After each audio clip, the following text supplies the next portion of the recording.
My dearest salutation to everyone watching this video. My name is Miss Bensat Yasmin, a teacher of Business English at Lilunisi University Faculty of Economic, Commerce and Management Sciences, more precisely Department of Common Branch. This video is addressed to the first year students and of course anyone who could benefit from it.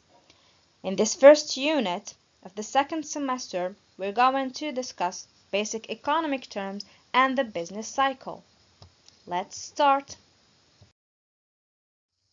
In this unit, we are going to discuss basic economic terms, starting with economy versus economics, moving to macroeconomics and microeconomics, concluding with the business cycle.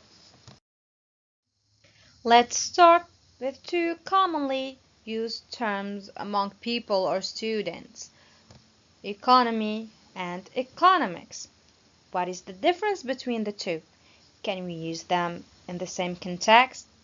What is the difference between them or differences? Are they the same? So to answer these questions, we are going to see how the Oxford Dictionary defines these two terms. So according to the Oxford Dictionary, economy is the relationship between production, trade, and the supply of money, which means it is a relationship. It is a link between three factors. What are these three factors? Production, trade, and supply of money. On the other hand, economics is the study of how society organizes its own money, trade, and industry. So let's look at economy as the big image, okay? And economics is the theoretical study of this image, is the analysis of this image, okay? Let's go back to the term economy and analyze the three factors: production, trade, supply of money, as terms. So what is production? What do you know about production? So production is a process of merging inputs or resources in order to get a final product as an output. So it is a process, it is a procedure of merging and combining inputs and resources in order to get a final product. This final product is an output. So let's highlight this word here, input. What does it mean, input? Input is the same as resources, and we have two types of inputs: tangible and intangible inputs. What does it mean, tangible and intangible inputs? So the tangible inputs are inputs that can be exemplified as the materials, the raw materials, something that you can see, something that you can feel, something that you can touch, okay? And intangible inputs are things that we cannot see, we cannot touch, so they don't have any physical existence. Intangible, it doesn't exist really in a materialistic way, and tangible is something that exists and we can touch and we can see, like raw materials. The second term is trade. What does it mean, trade? Trade, in simple words, is just exchange of goods and services for other goods and services or for money. And the supply of money is the availability of secured assets. What does it mean? Secure assets means that possessions that are safe and available. This is the supply of money. To simplify things even more, let's just give an image to economy and economics. So let's see economy as a vehicle and economics as the mechanism of this vehicle. So this mechanism is how this vehicle runs. The details of the vehicle, how it runs, everything that is related to running this vehicle, analyzing how this vehicle runs.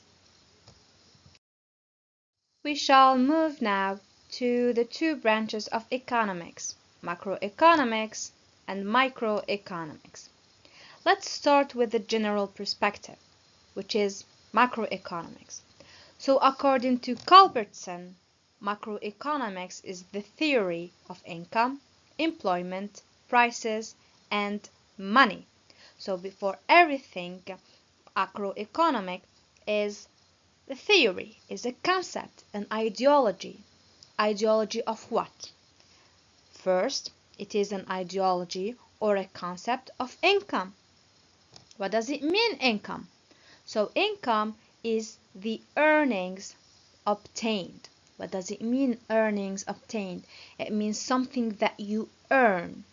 If you work, you get a job, you get paid. Your payment is an earning. Your payment is an income. The second thing is employment. What does it mean, employment? What is employment? So employment, in simple words, are citizens involved in the process of production. So they are people who are involved in the process of production. Anyone who can produce, anyone who get a job and who have a job, who works, he is included in the process of production. So now let's move to the narrow perspective, which is microeconomics. What does it mean, microeconomics? According to the Oxford reference, microeconomics is the analysis of the choices. So here we are analyzing choices, we are analyzing opinions, we are analyzing perspectives. Of what exactly? Choices of consumer make as an individual or firms. So the consumer here can be a firm or an individual. In what exactly? The consumption in what exactly? In a variety of market situations. So what does it mean, consumers? The consumers are those who uses the goods and services, and they make as individual or as firms, as we said. So what does it mean, the word firm? A firm or firms is a company or companies.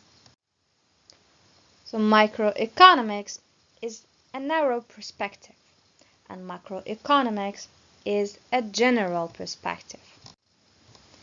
In microeconomics, we have three principles that we have to talk about, which are the need, demand, and supply. What is a need, a demand, and a supply? So need, demand, and supply. What does it mean? So let's start with need. Need is the basic utilities and necessities of survival, like food, housing, water, clothes, something that people need to live, basically. And demand is a personal preference of customer shaped by the buying power. So a demand is something that the customer demands over his needs. And the supply is the products or services provided outlined by the prices the customer is willing to pay. So let's simplify these words. So need basically is everything that a human being needs to survive and to live. For example, clothes. So clothes are a need. A demand are brands, for example. You don't need Louis Vuitton or Chanel to live, but they are personal preferences.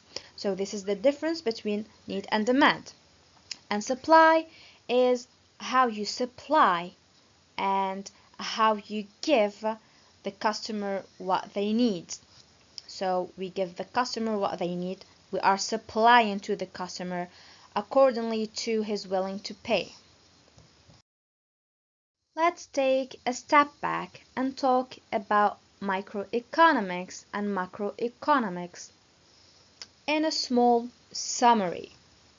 So microeconomics is a bottom-up approach. What does it mean, a bottom-up? It means we start from the bottom from the smallest unit and go up. However, macroeconomics takes a top-down approach. It means in macroeconomics, the analysis is going to start from the top, from the general perspective, and it goes down. Microeconomics bottom up, macroeconomics top down. So here we see opposition. We marked our opposition by the linker however. So microeconomics is a bottom-up approach. Macroeconomics takes a top-down approach. So here we have opposition, we have contrast. Microeconomics and macroeconomics have different ways. They have different paths. Furthermore, to explain more, to add, micro is concerned with the study of the individual market. Nonetheless, macro focuses on the whole economy. So microeconomics is concerned with the study of an individual market, the individual market. On the other hand, as an opposite, macro focuses on the whole economy, the GDP. We are going to explain GDP later. So macro focuses on the whole economy. For instance, the individual income. So here we are going to give example. For instance, as an example, the individual income is included in micro, while inflation is considered as a factor within macroeconomics. This small paragraph sums up what we talked about in microeconomics versus macroeconomics. Here I'm going to highlight the linkers that I used. So the word however always shows a contrast. It means when I say something and then I'm going to say an opposite thing, an opposite opinion, I use however, although, nevertheless, on the other hand, yet, despite of, etc. When I use furthermore, it means I'm going to add something. It's a plus. I can use furthermore, in addition, as well as, etc. And when I use the word for instance, it means I'm going to exemplify. I'm going to give example. I can say, for instance, I can say illustrated by, for example, evidenced by, etc.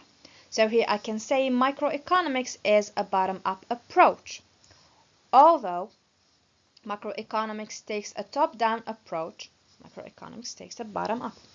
Okay, and I use furthermore. I can say in addition. For example, in addition to that, microeconomic is concerned with the study of the individual market. And when I exemplify, I can say, for instance, the individual income is included in micro. I can say, for example, the individual income, because the individual income here is an example of the things that microeconomic focuses on. Now, something really important. It is crucial, which is the business cycle. In the business cycle, we're going to talk about the following. We're going to talk about real GDP, expansion, peak, contraction, and trough. What is business cycle? A business cycle, in simple word, is the observed changes to economic condition. So the things that needs to be observed and the changes that are observed to the economic conditions. I summarized the key points in a graphic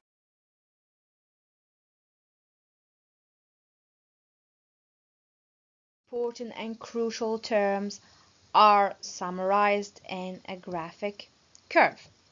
So let's start with the real GDP. What does it mean, a GDP? A GDP is the gross domestic product. The GDP is a measurement of economy used commonly in US. So this measurement is measured according to time, of course. In economy in general, everything is measured according to a period of time or a specific period of time. So the business cycle, it means that the movement of the GDP according to time. So the GDP could increase. When it goes up, it means the GDP is increasing in a period of time or according to a specific period of time. When the GDP goes down in a specific period of time, it means it is decreasing. The GDP is decreasing. When it increases and reaches the highest point in a particular period of time, that point is called a peak. The highest point that a GDP could reach in a specific period of time after increasing and before decreasing is called a peak. It is the highest a GDP could reach in a particular period of time. And the lowest point a GDP could reach is called the trough. So after decreasing, the trough is the lowest point a GDP reached when decreasing. So when the GDP goes up, it means the GDP is increasing. When the GDP goes down, it means that the GDP is decreasing. When it goes up, it increases and reaches the highest point. It's called a peak. When it goes down and it reaches the lowest point, it calls a trough. When a GDP decreases, that period of time is called contraction. It means the GDP is in a period of contraction. The GDP is decreasing, the GDP is in a period of contraction. When it decreases and it's in a period of contraction, the economy means that the economy is hurt. We have problems of unemployment, for example. And when a GDP is increasing, it means that it is a period of expansion. It is expanding. It is a period of expansion. So the GDP is decreasing. It is a period of contraction. When the GDP is increasing to its peak, we call it a period of expansion. In this period of expansion, we have the inflation, which means the economy is doing well and the demand is increasing. When the inflation is too high, it can be harmful, and when it is too little, it can also weaken the economy. So inflation is a double-edged sword. So let's quickly review the business cycle.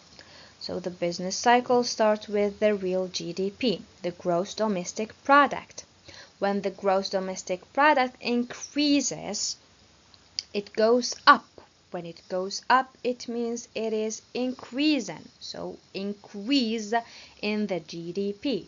When it goes down, it means it is decreasing. Down, it means decreasing. When it goes up and reaches the highest point, it is called a peak. When it goes down and it is decreasing, it reaches the lowest point in decreasing, which is called the trough. The period of decreasing, it's called contraction, while the period of increasing, it's called expansion. And by that, we covered the main concepts and terms in this unit. So thank you for watching, everyone. You are always welcome to contact me.